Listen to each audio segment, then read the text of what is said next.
I'm not really one to get super political, but when I tell you that government is not the solution to your problems, more control over what you do with your life and subsidies and whatnot is not the solution, I mean that wholeheartedly. Listen, if someone were to if a politician were to say there was no there was no problem too big or too small for government, you're giving the government control of your life, what they believe is good or bad, without question. And you know how that turned out in history, right? How that kind of mindset control of I know better than you about your life.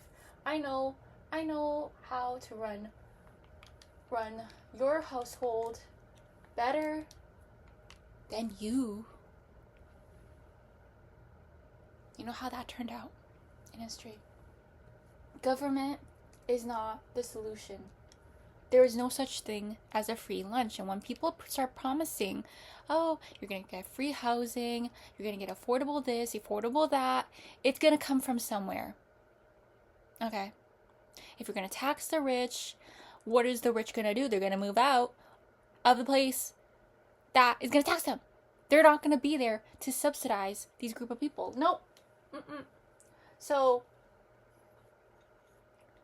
a lot of the times, people don't know this. People don't know that the money has to come from somewhere. Okay? And people still have some semblance of free will of whether they get taxed or not. So, you're encouraging, okay, I'm talking about New York here.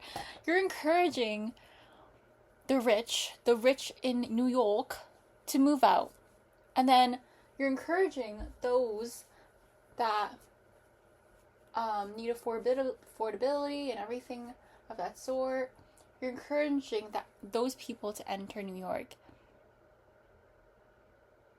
And then who's going to subsidize the housing, the affordable food? Who's going to do that? If everyone is in need. No, it's not going to work.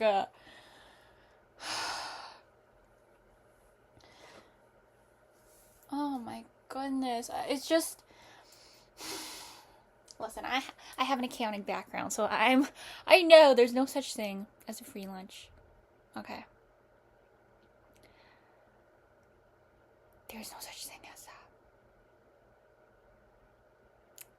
And when you have a system that encourages people to be super reliant on the government and the subsidies,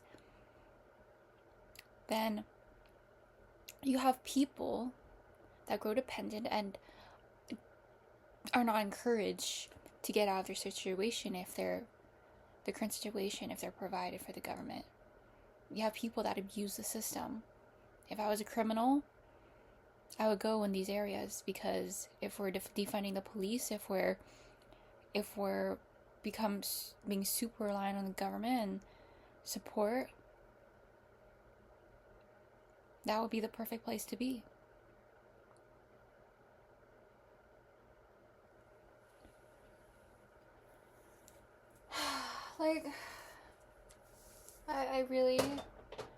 I don't know what to think. I really don't know what to think about this current situation. It's not my country. It's not my city. So, honestly, they can do whatever they want. Fine. But when I saw that video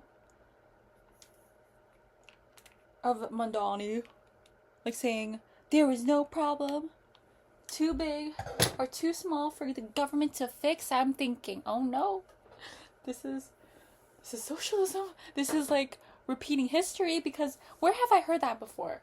The government fixing all your problems. Where have I heard that jargon before in history?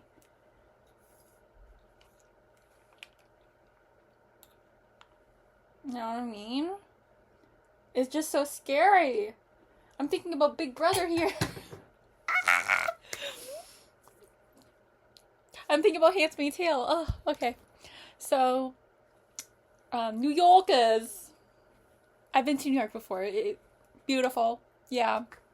I did go to the tourist places, like Times Square, because, like, a lot of pickpocketers, a lot of crime around that area. Honestly, when I was passing by it, like, not actually in it, sirens everywhere. Like I wouldn't want to raise a family there for sure. So you got a lot of singles there, New York. But what was I saying? Yeah, like I'm wishing you all the best, New Yorkers. But you're already in a city that encourages crime, like doesn't have accountability for criminals, and is subsidizing all these people that who are they gonna be funded over when the rich people move out and can't pay the taxes of the city? Like, there's not gonna be enough money. It has to come from somewhere, right? Anyways, I'm out. I just, yeah, okay.